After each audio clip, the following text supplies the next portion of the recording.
Olá, bom dia, tudo bem com vocês? Estamos começando mais um Cresce Esclarece e o tema de hoje é Reforma Trabalhista. E quem é o nosso convidado é o Lucas Reis, ele é advogado especializado sobre o assunto. Bom dia, Lucas, tudo bem? Bom dia, Cristiane, tudo ótimo, é sempre um prazer vir aqui. Nós que estamos felizes com a sua presença, Lucas. Muito obrigado. Lucas, eu vou começar com a seguinte pergunta. O que é a reforma trabalhista e quais são os seus principais preceitos? Ótimo. A reforma trabalhista, ela é uma espécie de modernização das leis trabalhistas. E óbvio que quando eu falo em modernização, essa reforma ela tem que se adequar à atual modernidade. Essa que é a ideia. Contudo, o que se verifica, e existe uma crítica muito grande em relação a isso, é que houve uma flexibilização nessa reforma trabalhista, uma flexibilização para as empresas.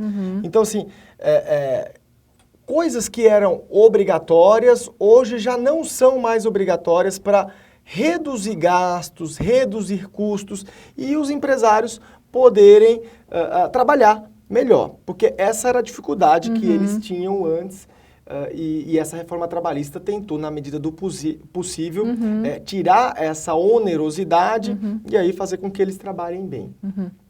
Na prática, já são quase 2 anos de pós-reforma, né? A reforma entrou em vigor dia 11 de novembro de 2017, nós não temos visto isso ainda.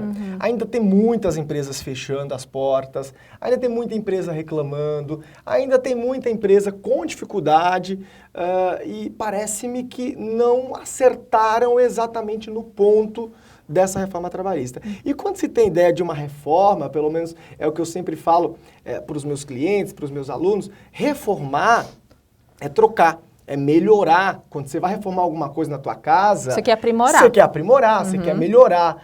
E alguns pontos dessa reforma, que nós vamos ver mais a seguinte, eles estão com uma certa atecnia, com uma certa falta de técnica, e isso prejudica muito a vida nossa de advogado e a vida dos juízes, dos trabalhadores, também para a aplicação aí dessa lei. Tá certo. E quais são os principais aspectos que serão modificados na lei trabalhista? O que foi modificado, na verdade, foram 3 aspectos. No direito material, no direito processual, no direito sindical. Tá. Então, foram aspectos muito relevantes. Você pode se especificar melhor? Claro.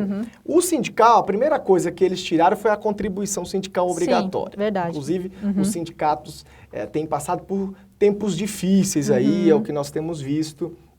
E eu não sei se é bom ou se é ruim, porque existe uma crítica muito grande relacionada a sindicato, mas esse nem é o debate. No tocante ao direito processual, nós tivemos algumas alterações muito relevantes e significativas e com um pouco de atecnia.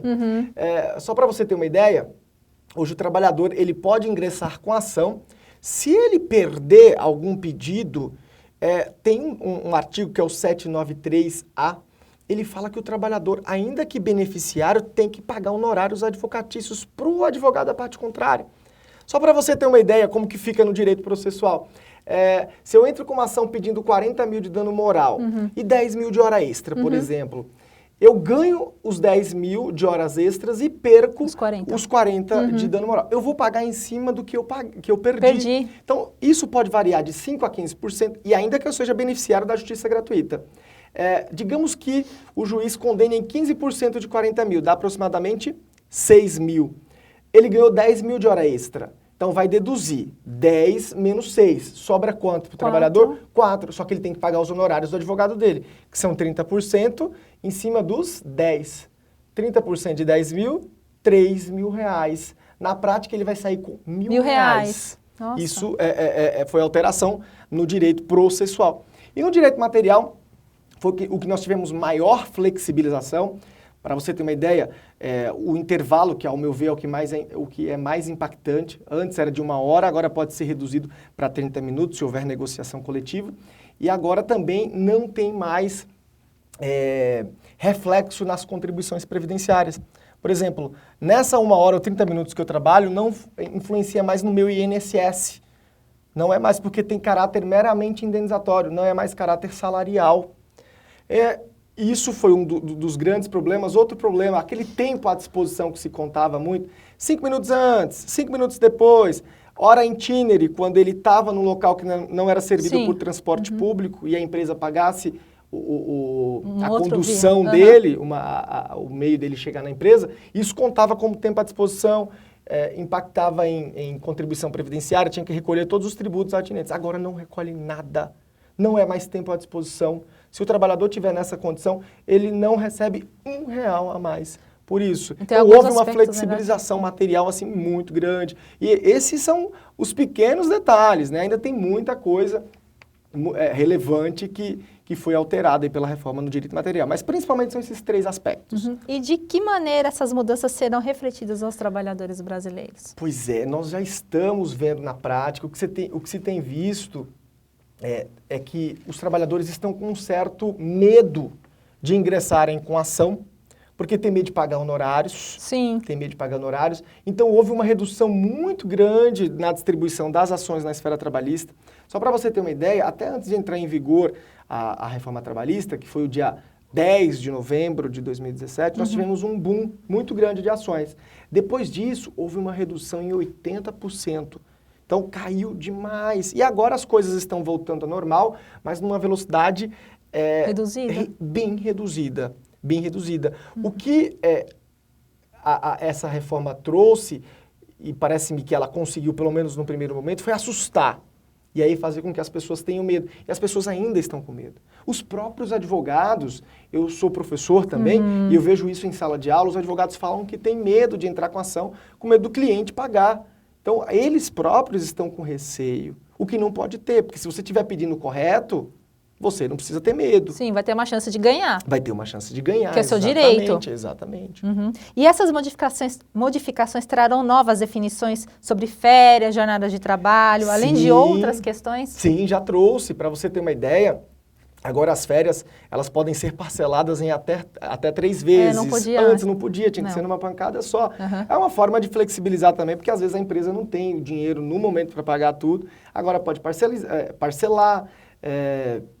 Na jornada, essa questão do intervalo que eu já falei para você, que inclusive faz parte da jornada, ela não é mais jornada, não tem mais caráter salarial, né? Ela tem caráter indenizatório, não tem mais tempo à disposição, tudo isso impacta direto na jornada. Porque a jornada antes, o valor que vinha para o olerite do trabalhador era um valor imenso, agora o valor tende a reduzir muito mais. Então esses impactos mexem um pouco no bolso do trabalhador, flexibiliza para a empresa, e eu não sei se com essa reforma a gente consegue atingir um objetivo maior, que é a busca da dignidade da pessoa humana e a busca do trabalho digno.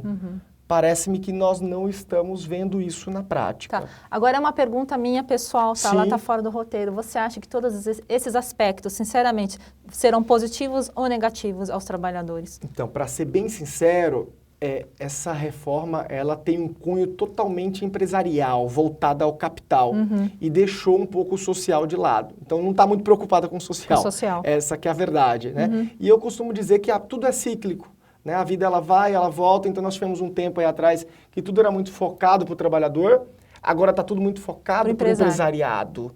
Então, é a vez do empresariado agora. E o direito social está meio jogado, mas óbvio que existe uma preocupação, sim, com o meio social, com o trabalhador, mas essa reforma não teve essa preocupação exata. Só para você ter uma ideia, essa reforma permitiu grávidas trabalhar com agentes insalubres, que é um absurdo. Agora, óbvio que o Supremo Tribunal Federal faz umas 2 semanas, 3 semanas, que eles declararam inconstitucional o artigo que fala que podia trabalhar no grau mínimo de insalubridade. Né? Isso é terrível, porque a mulher, quando está grávida, ela tem que dar proteção ao bebê, não a ela. E também, óbvio, também tem que ter a preocupação, mas a preocupação maior é com a criança. A reforma permitiu isso. Agora foi tirado. Lucas, nós acabamos de receber aqui uma pergunta via YouTube. Márcio Luiz Valdevite. A reforma trabalhista e previdência vai mexer no FGTS e que reflete no investimento do mercado imobiliário. Qual devem ser os impactos dessa mudança nesse sentido? Já mexeu, sim, no FGTS, porque quando eu tenho redução, por exemplo, da jornada, eu tenho impacto na jornada que não é mais contado como tempo à disposição, não impacta mais em contribuição previdenciária, não tem mais tributo, eu não preciso recolher mais tributo. Sim. Por consequência, eu não preciso recolher fundo de garantia também. Sim. Então, há uma certa redução. E o que foi inovado agora, com a reforma trabalhista, é que pode haver um comum acordo das partes para tentarem sair da empresa e o trabalhador sai com metade das verbas que ele teria direito e a empresa só paga metade. Então, os dois saem com bom ânimo, essa aqui que é a ideia. Sim. E ele pode sacar, ao invés do valor total do FGTS, ele pode sacar 80%. Então, ele não pode sacar tudo nesse caso de acordo. Já é um problema. Mas acho que, que se antes tem. não podia sacar nenhum valor, não é Se isso? fosse, Quando tinha acordo? se fosse acordo antes, em juízo, poderia sacar tudo. Ah, entendi. Poderia. O que se tinha muito antes, Cristiane, era que o trabalhador, às vezes, o empregador mandava o trabalhador embora e pedia a devolução da multa dos 40%. Eu lembro disso. Uhum. Isso era crime, É crime. né? Agora já pode, porque já está formalizado, não pedir a devolução dos 40%, mas pagar somente 20% da multa. Então, ao invés de pagar os 40%, paga 20%. Então, houve uma flexibilização nesse sentido. Então, impactou diretamente o fundo de garantia, porque também houve uma redução, e por óbvio que impacta na economia, no mercado, no poder de compra e venda. Sim. Tudo isso é um efeito em cascata É que um ciclo, sofre, né? é um ciclo que não tem ciclo. jeito. E no caso dos trabalhadores autônomos, os corretores de imóveis, quais serão os principais pontos que serão modificados? Esse eu costumo até me expressar muito nesse aspecto do autônomo, é um dos maiores problemas que eu já vi. Porque o autônomo, em tese, ele não é empregado, ele não tem registro na carteira de trabalho. E a lei trouxe uma benesse no sentido de que considera-se autônomo aquele que trabalha com ou sem exclusividade, contínuo ou não, e não é empregado. Esse que é o texto legal. Aí a crítica que se faz calma, autônomo exclusivo, isso é meio estranho. É como se fosse exclusivo daquela empresa, como se fosse um funcionário da empresa. Se ele é exclusivo, é isso que nós sempre questionamos. Se ele é exclusivo, óbvio que exclusividade não é requisito para reconhecimento de vínculo, Cristiane. Mas se ele é exclusivo, ele tem 95% de chance de ser subordinado. Que é um dos requisitos do vínculo de emprego. Funcionário. Ser funcionário. Então, na prática, ele vai ser um funcionário. E, detalhe, nós temos na Justiça do Trabalho um princípio basilar que chama-se princípio da realidade dos fatos ou primazia da realidade, que diz que a realidade fática se sobrepõe a qualquer formalidade. Ou seja, o que aconteceu na prática vale mais do que o que está na carteira, no documento, no contrato. Então, se o corretor conseguir provar que ele tinha todos os requisitos, tinha horário para entrar, pessoalidade, tem horário para entrar, horário para sair, tinha subordinação, não era eventual, recebia salário. Se comprovado, ele é um empregado, e então ele deixa de ser autônomo para ser empregado e tem que recolher contribuição previdenciária, imposto de renda, enfim, tinha um e pagar vínculo, todas né? as verbas relacionadas a um vínculo de emprego. Porque o autônomo ele tem a liberdade de entrar e sair a hora que ele quer, Exatamente. Ele pode trabalhar em diversas empresas. Se ele é exclusivo, ele não vai poder fazer isso, né? Exatamente. E há diferenças para o corretor em trabalhar como autônomo ou fazer um contrato de trabalho intermitente com a empresa? Tem, né? Sim, bastante diferença. Para você ter uma ideia, o autônomo ele não tem registro em carteira. Sim, o intermitente tem. Embora o intermitente ele vai trabalhar nas horas estipuladas, nos dias, nos meses estipulados, e não pode ser contínuo, não pode ser segunda, terça, quarta, quinta, sexta. Ele pode ser segunda, aí na terça da semana que vem, na quarta, enfim, ele não pode ser contínuo. Ele tem que ser registrado e a cada fim de ciclo, porque eu contrato, por exemplo, você por 3 meses. A cada 3 meses eu tenho que te pagar 13º proporcional, férias proporcionais, saldo de salário, e você continua sendo empregado. Parece-me que o custo para a empresa vai ser o mesmo. Como autônomo, a empresa vai ter custo zero. Entendi. Custo zero. Então, é muito mais benéfico para o empresariado contratar um autônomo, que não vai ter custo nenhum, do que um intermitente, que acaba saindo a mesma coisa. Agora é uma pergunta pessoal, tá? É pior ser autônomo? Sim, porque o autônomo ele não tem uma proteção da Seguridade Social, ele não tem uma proteção trabalhista. Se ele sofre um acidente de trabalho, por exemplo, ele mesmo vai arcar com tudo. Isso que eu ia perguntar. Ele tem que arcar com tudo isso. E isso não é positivo. Às vezes o acidente não foi culpa dele. E acidente já não é culpa dele. Sim. Acidente, regra geral, é teoria objetiva, a empresa responde independentemente de culpa. Então, a empresa tem que ser responsabilizada. No caso de autônomo, não vai poder ser. Mas, Lucas, vamos supor que o corretor esteja trabalhando na rua e ele é atropelado. Acontece um acidente desse. Quer dizer que se tiver algum prejuízo de saúde, ele que vai ter que arcar com isso? Ele que vai ter que arcar. Óbvio que a lei trouxe essa ideia. Mesmo ele estando trabalhando no momento para Mesmo estando trabalhando. Se ele não for empregado e não estiver à disposição, ele não vai ter nenhum efeito trabalhista, né? Porque ele vai ter que arcar com seus próprios problemas. E ele não pediu para sofrer o acidente. Essa que é a verdade. Se ele fosse empregado, a empresa iria ser responsável por toda aquela sistemática. E, Lucas, o que você dá de dicas, então, para o corretor de imóveis que é autônomo, para poder se proteger, para ter, assim, alguma base financeira? Sim. Porque ele não sabe o que pode acontecer Não sabe. com E ele. a grande maioria não recolhe contribuição previdenciária, que é o mais importante, né? Ele tem que recolher contribuição previdenciária porque ele primeiro que presta uma atividade remunerada. Sim. Porque se acontece alguma coisa com ele, ou até se ele Com morrer, a família, até para a família também, ele pode passar a pensão por morte para a família, e isso ele não vai deixar ninguém desalocado, né?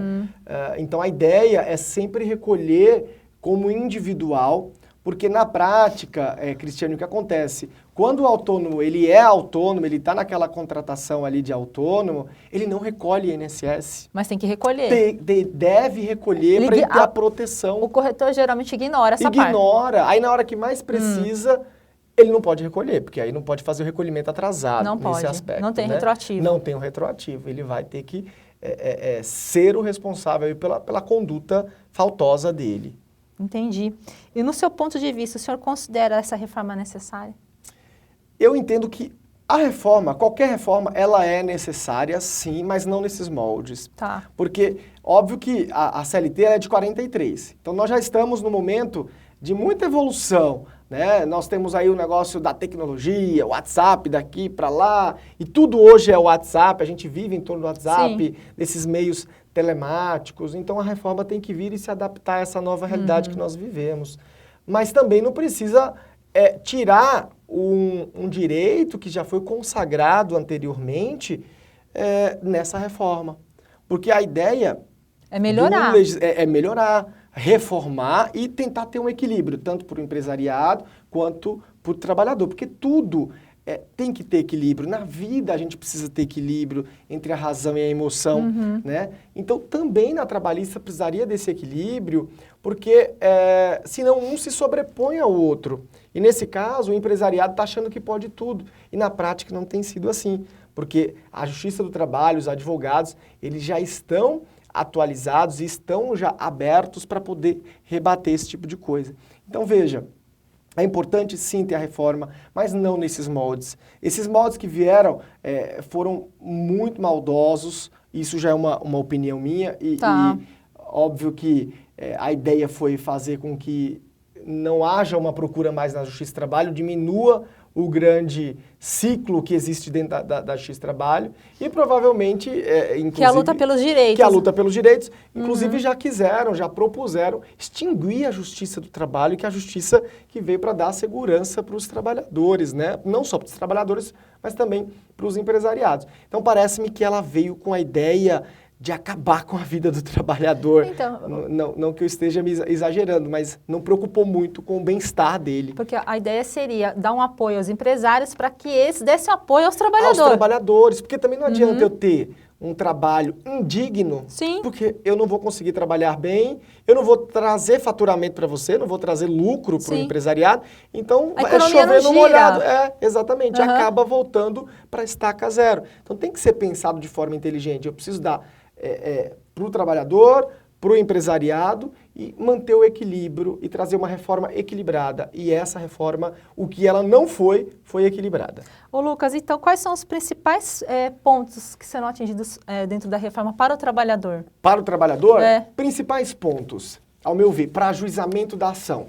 ele agora tem que pagar honorários, que chamamos de honorários sucumbenciais advocatícios. Ele tem que pagar honorários na perícia. E só para você ter uma ideia, Cristiane, se ele não tiver dinheiro dentro do processo dele, a título de exemplo, eu ganhei aqui na minha ação trabalhista 10 mil, aquele exemplo que eu dei anteriormente, 10 mil reais. Ele tem dinheiro para deduzir o valor dos honorários, certo? Se ele não tiver, o juiz do trabalho pode ir em outro processo e trazer o dinheiro para pagar os honorários da parte contrária, do advogado da parte contrária. E se ainda não tiver em outro processo, o processo fica sobrestado, fica suspenso por 2 anos e o advogado da empresa fica tentando achar algum meio de evolução patrimonial, financeira, para tentar pegar aquele dinheiro. Então, o trabalhador não vai ter sossego. No caso da perícia, se ele entra com faz um pedido de perícia porque ele sofreu um acidente de trabalho, se ele perde, ele tem que pagar a perícia.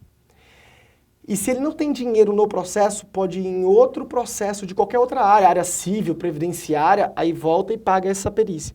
Aí só no caso de não ter dinheiro aqui na trabalhista, de não ter dinheiro em outras ações, na previdenciária, civil, é que o ônus vai para a União. Aí a União é quem paga essa perícia para ele. Mas vejam, Nossa, que carreou aos ombros, né, do trabalhador toda essa questão. E se você traz um cliente e explica para ele que é desse jeito, ele corre. se apavora. Apavora. Você tem que ter todo um jeito também de saber conversar. E tem essa questão do WhatsApp, muita coisa é passado nos grupos de WhatsApp. E teve um caso ano passado de uma bancária que teve que pagar 66 mil reais para um banco. Nossa. Então, isso chega aos ouvidos do trabalhador, ele fica com receio. Mas o que ninguém sabe é que esse processo foi reformado depois no tribunal. O tribunal falou que ela não teria que pagar nada. Mas, até tirarem essa crença, né, essa crença limitante, o problema cresce muito. Então, vejam, esse medo de ingressar com a ação, do acesso à justiça, é um reflexo muito negativo, porque a pessoa tem medo de entrar, ainda que tenha direito, ela fica com certo receio. Sindical, não se tem mais sindicato hoje em dia. Os poucos que existem estão tentando sobreviver. Quando eu digo sindicato da categoria dos profissionais. Você acha, desculpa interromper, mas você acha que o sindicato é uma boa instituição para os trabalhadores? Sim, eu considero demais, embora haja muita crítica e seja um setor assim de que nós temos críticas pesadíssimas, tudo tem crítica, né? Tudo se tem críticas. Então, existem bons sindicatos, sindicatos ruins, mas a ideia deles é sempre buscar a paz social, o equilíbrio e ajudar o trabalhador. Se nós deixarmos o capital tomar conta de tudo, não existirá limites para a retirada de direitos sociais e nós estaremos num país de miseráveis. E em país de miseráveis não se compra mais, não se vende mais, não se tem financiamento, isso prejudica a vida do trabalhador e a vida das instituições financeiras, bancárias, e no mercado como um todo. Tá, e agora uma opinião pessoal. Você acha que vai ser possível a gente conseguir esse equilíbrio entre trabalhadores e empresários? Você acha que a gente vai conseguir atingir essa... espera! Ou será que vai ficar só no sonho? Existe uma ação direta de inconstitucionalidade no Supremo Tribunal Federal querendo derrubar essa reforma trabalhista. Então, ainda que não derrube na sua integralidade, mas pelo menos equilibre, porque o Supremo é quem dá a última palavra. Se eles derem a última palavra de equilíbrio, isso vai ser excelente para todos. E aqui tem uma última pergunta para você. Claro. Lucas. Você acredita que a reforma trabalhista favorece a contratação? E pode aquecer o mercado imobiliário? A ideia foi que isso aquecesse o mercado imobiliário e também a contratação. Mas o que se tem visto, Cristiane, é que não temos aí essa contratação crescente. Inclusive, nós temos no CAGED, que é o órgão que verifica o índice e a quantidade de empregados e desempregados no Brasil, que cresceu muito, só que aí tem alguns dados no CAGED que é de intermitente. O intermitente, ele é empregado com registro em carteira de trabalho, mas ele às vezes não recebe salário. Porque se não for convocado para trabalhar, ele não recebe salário. Só recebe quando ele Só que ele está como empregado, no índice de empregado. E na prática ele está um miserável, ele não está recebendo nada. Então pode acontecer isso também. Né? Se eles entendem que facilitar a contratação é isso, eu discordo. Né? A contratação que eu vejo é o trabalhador receber salário digno, de uma boa condição e que ele consiga comprar que ele consiga vender Se e manter. fazer girar o mercado e manter a tua família. Com dignidade, Infelizmente, não é isso que os dados têm mostrado. Acontecido. E eu queria também agradecer muito sua participação, Lucas, foi excelente. Eu que agradeço, Cristiane, foi ótimo. Eu estou sempre à disposição e vamos lutar por esse Brasil para que nós tenhamos bons êxitos em tudo que fizermos. E você pode dar uma palavrinha final aos corretores de imóveis? Claro, claro. Aos corretores, não resistam a tudo de ruim que estiverem passando. Pensem muito em vocês. Essa reforma, embora ela veio com o intuito pró-empresariado, tudo na vida a gente vence na dor, infelizmente, e nós vamos vencer em conjunto, vocês vencerão em conjunto, então não se preocupem, porque tempos melhores virão e certamente o Supremo não deixará, inclusive vocês, a mercê aí da falta de um direito social que dê maior proteção a vocês. Então, resistam, persistam e não tenham medo. Obrigada, Lucas. Eu que agradeço. Muito obrigado. Agradeço a participação de todos e aguardo vocês na próxima semana.